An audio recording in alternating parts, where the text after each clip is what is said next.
Je voudrais, vous le comprendrez aisément, que l'on s'intéresse au grand bonhomme de ce match. Il est espagnol, il n'a pas encore 17 ans. Lamine Yamal, le joueur du Barça qui a été élu homme du match, vous le voyez ici.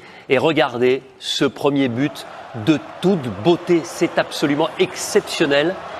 Un papa marocain, une maman guinéenne, jeune prodige, international, décisif. Et là, il ne pouvait pas mieux la placer. Le sourire de cet adolescent. Et alors, je voudrais vous remontrer une image qui date de 2007. À l'époque, voilà, c'est un bébé, il n'a que 5 mois. Et il va participer, j'ai envie de vous dire, en tant que mannequin, un bébé mannequin, à une campagne caritative pour le Fonds de développement à l'enfance des Nations Unies. Et regardez sur cette image, à côté de qui il se trouve dans son berceau. C'est peut-être là que les fées du football ont réussi à se projeter sur lui. Le bébé, c'est Lamine Yamal. Le garçon que vous voyez au-dessus de lui, c'est Lionel Messi. Voilà une photo de ce calendrier à l'époque. On voulait vous montrer cette image. Et puis, puisque on s'intéresse à ce joueur, élu joueur du match de cette demi-finale, regardez, parce qu'il avait marqué quasiment le même but l'année dernière avec l'équipe nationale espagnole, mais cette fois-ci en U17 face à l'équipe de France. Il était un petit peu plus excentré, mais un coup de pied magique. À l'époque, il avait marqué le seul but espagnol et ça n'avait pas permis à son équipe de l'emporter. C'est la France qui s'était qualifiée pour la finale, 3-1. Mais on sentait déjà le prodige en lui. Bien sûr que je vais vous demander votre avis, Nadia, Rio et Adil, dans quelques instants. Mais d'abord, écoutons l'homme du match, Lamine Yamal, après la qualification de son équipe, l'Espagne. Je suis très content, j'ai pu profiter avec l'équipe, je suis extrêmement content et je savoure la victoire. Tu vas fêter ton anniversaire en Allemagne juste avant la finale. Qu'est-ce que tu souhaites? Je crois que c'est une question facile. Je veux gagner, gagner, gagner. C'est un bonheur de fêter mon anniversaire ici en Allemagne et d'être avec l'équipe. Félicitations, félicitations pour ce but et pour la qualification. Merci.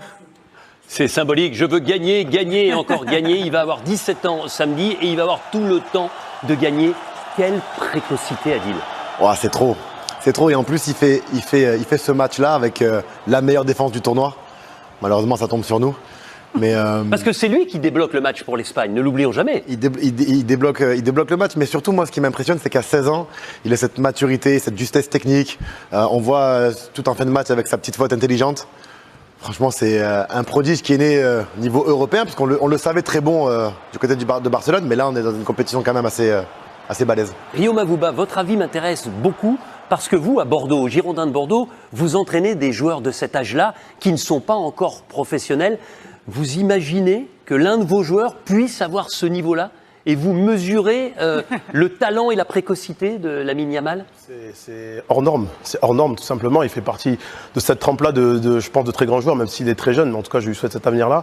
Mais ce qu'il démontre là, à cet âge-là, c'est impressionnant parce qu'il manque une certaine maîtrise. Et je trouve même que avec Williams, c'est le nouveau symbole de cette équipe espagnole, de joueurs qui apportent de la profondeur, de la percussion. Il est très vieux, lui, il a 21 ans. Oui, c'est clair, il est très vieux, Williams.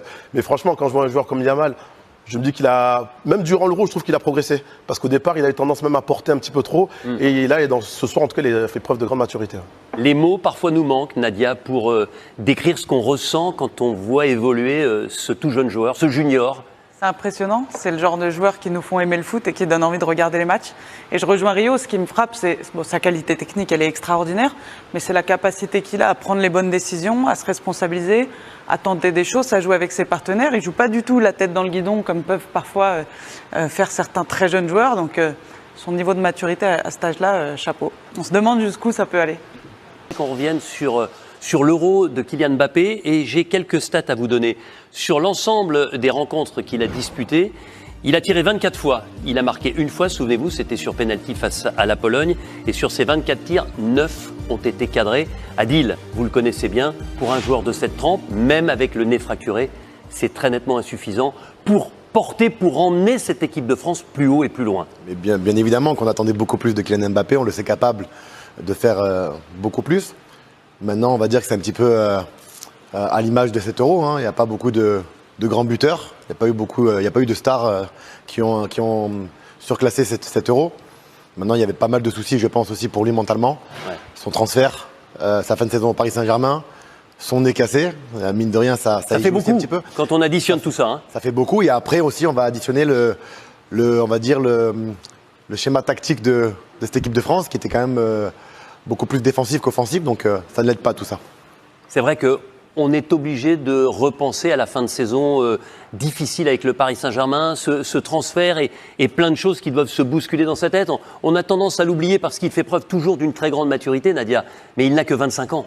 Il a tendance à l'atténuer en parlant, en disant la pression glisse sur moi, mais personne ne sort indemne de ce genre de saison. Il a un état de forme, effectivement, qui n'était pas au niveau. Et après, ce qu'on peut regretter sur ce match, c'est les occasions en fin de rencontre, parce qu'il a 2 fois des opportunités de percer, de frapper au but. Et là, est-ce que c'est de la fatigue, est-ce que c'est de la confiance? Mais en tout cas, c'est probablement un cercle négatif. Mais le fait que ces ballons s'envolent au-dessus, alors que d'habitude, on le sait capable d'aller chercher des lucarnes ou au moins le cadre, c'est vrai que c'est regrettable.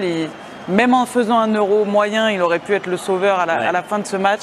Et ça passe à côté, donc c'est dommage pour lui, c'est surtout dommage pour l'équipe de France. Rio, on l'a vu invectiver ses partenaires, que ce soit dans le vestiaire, on vous avait passé ces images dans le mag, on l'a vu aussi mettre tout le monde en confiance avant la séance de tir au but face au Portugal.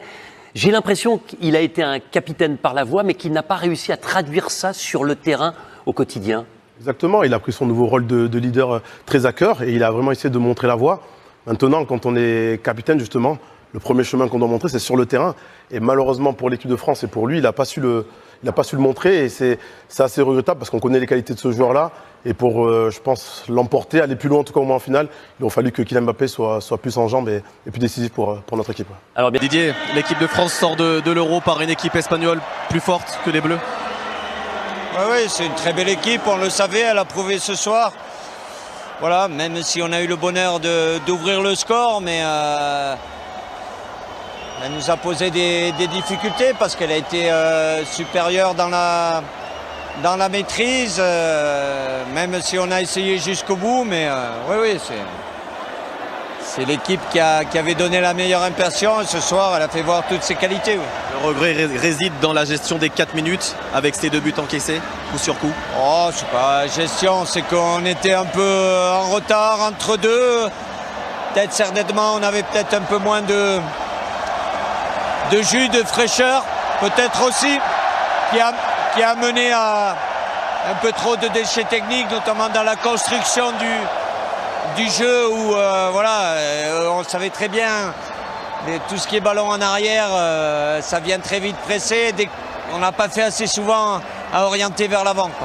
Merci Didier. La première action Didier Deschamps, Rio Mavuba, quand on l'écoute, on sent à la fois de la lucidité et une grande déception. Il reconnaît en quelques secondes la supériorité espagnole ce soir. Oui, je pense qu'il est obligé même de la reconnaître, tellement ils ont maîtrisé leur sujet. Après, on a quand même ce sentiment d'impuissance côté français parce qu'on a eu quelques situations, mais même quand on a eu ouvert le score, c'est comme si on avait eu ce bonheur-là, mais derrière, il ne s'est rien passé, pas assez de jambes peut-être, comme il a dit.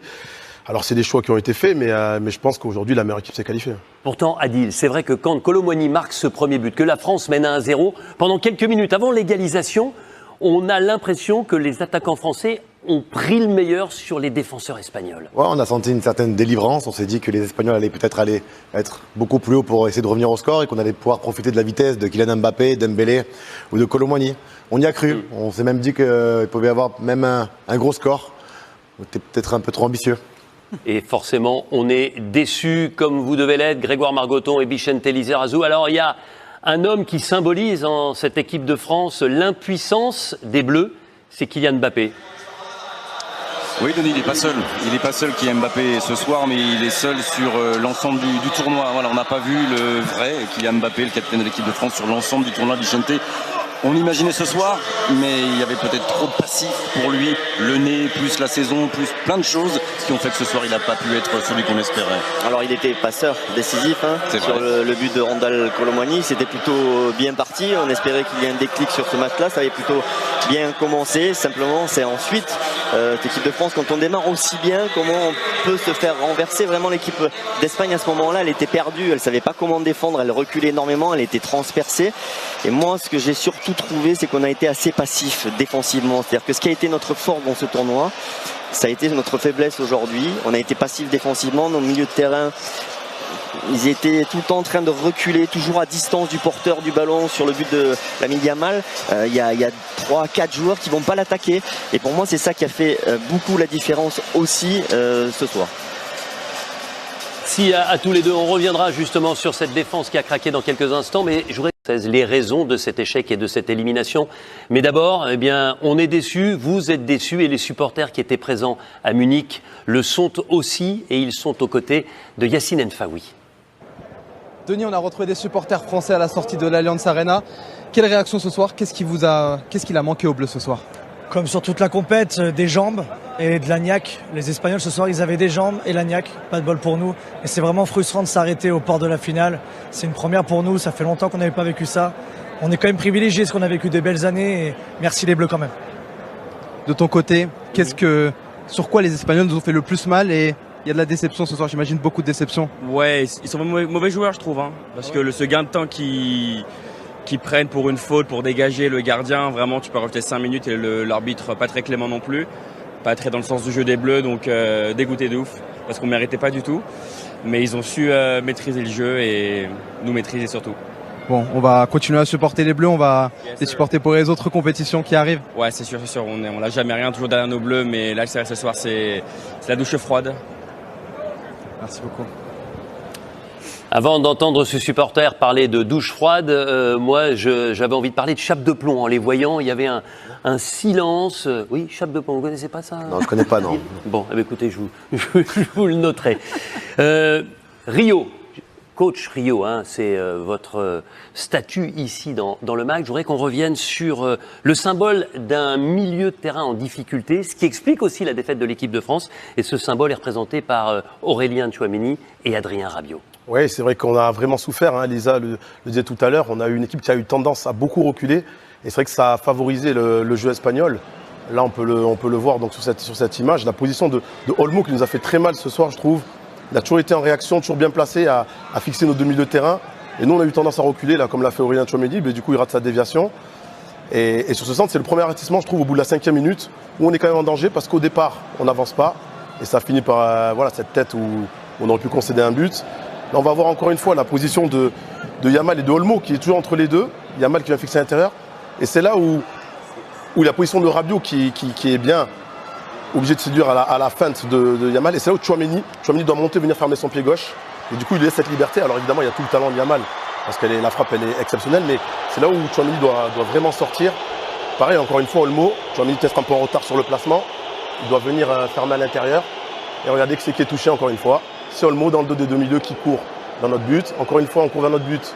Du coup, on ne peut pas fixer l'adversaire. Et là, pareil, Tchouaméni, pour moi, il doit vraiment savoir qui est en face. C'est Olmo. Fermer son pied droit. Laisser Rabiot venir fermer l'intérieur. Et malheureusement, il ouvre la porte. Et ça fait ce but pour les Espagnols. On parle beaucoup du manque d'agressivité, mais en fait, le problème, c'est la distance. Parce que quand on n'est pas au duel, on ne peut pas la mettre, l'agressivité. Et là, les Espagnols ont été très bons. Ils se sont tenus à distance des Français pour jamais rentrer dans un match sur l'agressivité, sur le duel. Et ça nous a fait très très mal parce que nos milieux de terrain étaient systématiquement trop loin et en réaction. Adil, pourquoi finalement cette situation? Pourquoi ce manque de percussion, cette distance qui malheureusement met en difficulté l'équipe de France? Parce que peut-être qu'on a le droit de féliciter les Espagnols par leur mouvement, leur maturité. On le savait depuis le début, ils jouent vite, ils jouent court. C'est qu'ils jouent vite, mais surtout ils jouent précis. Parce que nous, on n'a pas su faire pendant cet Euro. Ils sont techniquement largement au-dessus des Français. Sur leur qualité de passe, qualité de contrôle. Dans la surface de réparation, il y a beaucoup plus de sang-froid que pour nous. Et puis à l'image du but, c'est cadré, c'est dedans. Voilà quoi.